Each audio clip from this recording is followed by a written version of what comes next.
perasaan ini harus sama. Kita harus ngerti ini. Jangan biasa-biasa saja.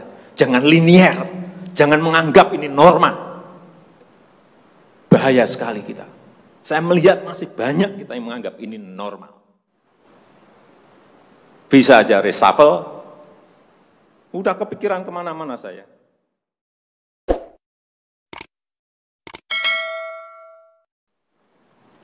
Bismillahirrahmanirrahim. Assalamualaikum warahmatullahi wabarakatuh. Selamat pagi, salam sejahtera bagi kita semuanya. Om Swastiastu, Namo Buddhaya, salam kebajikan. Yang saya hormati Bapak Wakil Presiden, para Menko, para Menteri, yang saya hormati seluruh ketua dan pimpinan lembaga yang hadir, yang tidak bisa saya sebut satu persatu. Bapak Ibu sekalian yang saya hormati,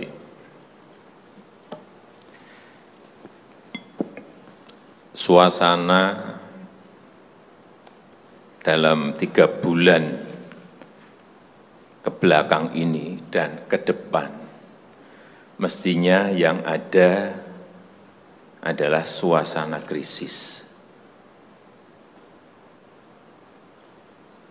Kita juga mestinya juga semuanya yang ada di sini sebagai pimpinan, sebagai penanggung jawab,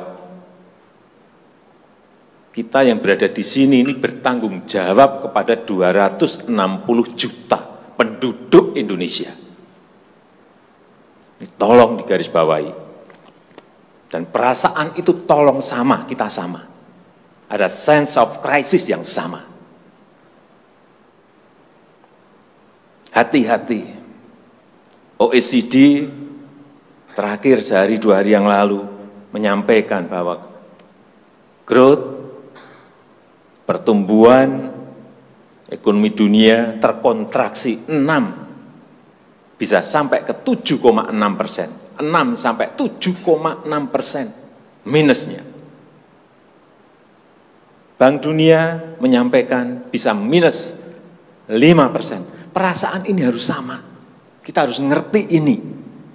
Jangan biasa-biasa saja. Jangan linier. Jangan menganggap ini norma. Bahaya sekali kita. Saya melihat masih banyak kita yang menganggap ini normal. Nah, kalau saya lihat Bapak, Ibu, dan saudara-saudara masih ada yang melihat ini sebagai sebuah masih normal, berbahaya sekali. Kerja masih biasa-biasa saja.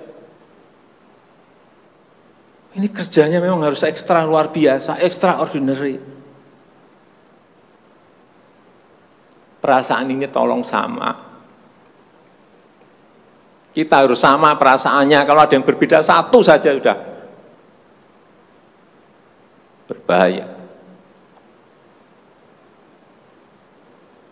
Jadi, tindakan-tindakan kita, keputusan-keputusan kita, kebijakan-kebijakan kita, suasana adalah harus suasana krisis. Jangan kebijakan yang biasa-biasa saja, menganggap ini sebuah kenormalan. Apa-apaan ini? Mestinya suasana itu ada semuanya. Jangan memakai hal-hal yang standar pada suasana krisis. Manajemen krisis sudah berbeda semuanya mestinya. Kalau perlu kebijakan perpu, ya perpu saya keluarkan. Kalau perlu perpres saya keluarkan. Kalau saudara-saudara punya peraturan menteri keuangan, keluarkan untuk menangani negara, tanggung jawab kita kepada 267 juta rakyat kita.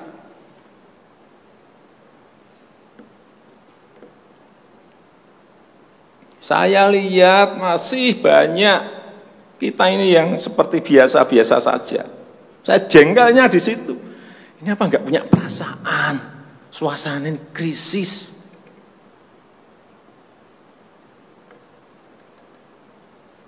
Yang kedua, saya peringatkan belanja-belanja di kementerian. Saya lihat laporan masih biasa-biasa saja. Segera keluarkan belanja itu secepat-cepatnya karena uang beredar akan semakin banyak. konsumsi masyarakat nanti akan naik. Jadi belanja-belanja kementerian tolong dipercepat. Sekali lagi, jangan menganggap ini biasa-biasa saja. Percepat, kalau ada hambatan keluarkan peraturan menterinya agar cepat. Kalau perlu perpres, keluarkan perpresnya. Untuk pemulihan ekonomi nasional misalnya saya berikan contoh, bidang kesehatan itu dianggarkan 75 triliun, 75 triliun, baru keluar 1,53% coba. Uang beredar di masyarakat kerem ke situ semua, segera itu dikeluarkan dengan penggunaan yang tepat sasaran, sehingga men-trigger ekonomi. Pembayaran tunjangan untuk dokter spesialis, untuk tenaga medis segera keluarkan. Belanja-belanja untuk peralatan segera keluarkan. Ini sudah disediakan 70-an triliun seperti itu.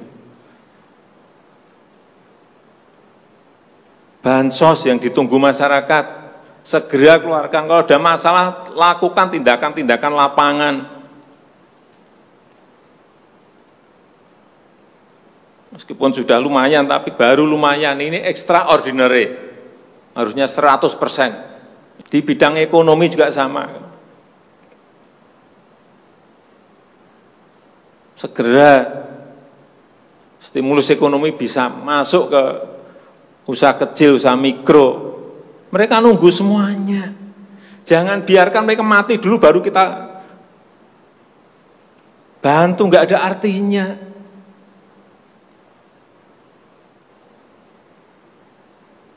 Berbahaya sekali kalau perasaan kita seperti nggak ada apa-apa, berbahaya sekali.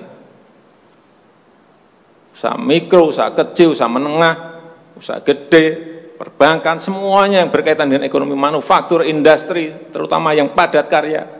Beri prioritas pada mereka supaya enggak ada PHK.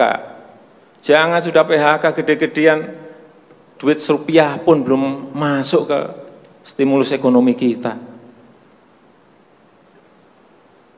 Hanya gara-gara urusan peraturan. Ini extraordinary. Saya harus ngomong apa adanya, enggak ada progres. Yang signifikan enggak ada.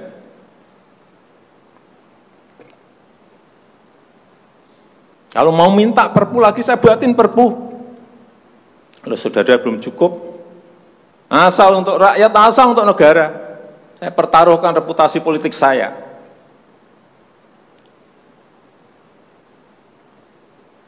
Sekali lagi tolong ini betul-betul dirasakan kita semuanya. Jangan sampai ada hal yang justru mengganggu. Sekali lagi, langkah-langkah extraordinary ini betul-betul harus kita lakukan. Dan saya membuka yang namanya langkah, entah langkah-langkah politik, entah langkah-langkah kepemerintahan akan saya buka. Langkah apapun yang extraordinary akan saya lakukan. Untuk 267 juta rakyat kita, untuk negara. Bisa aja membubarkan lembaga, bisa aja reshuffle, udah kepikiran kemana-mana saya. Entah buat perpu yang lebih penting lagi, kalau memang diperlukan, karena memang suasana ini harus ada. Kalau suasana ini tidak, Bapak Ibu tidak merasakan itu, sudah. Artinya tindakan-tindakan yang extraordinary keras akan saya lakukan. Saya rasa itu yang bisa saya sampaikan pada kesempatan yang baik ini. Saya betul-betul minta pada Bapak Ibu dan saudara-saudara sekalian mengerti, memahami apa yang tadi saya sampaikan. Kerja keras dalam suasana seperti ini sangat diperlukan. Kecepatan dalam suasana seperti ini sangat diperlukan. Tindakan-tindakan di luar standar saat ini sangat diperlukan dalam manajemen krisis. Kalau sekali lagi, kalau payung hukum masih diperlukan, saya akan siapkan. Saya rasa itu yang bisa saya sampaikan. Terima kasih. Assalamualaikum warahmatullahi wabarakatuh.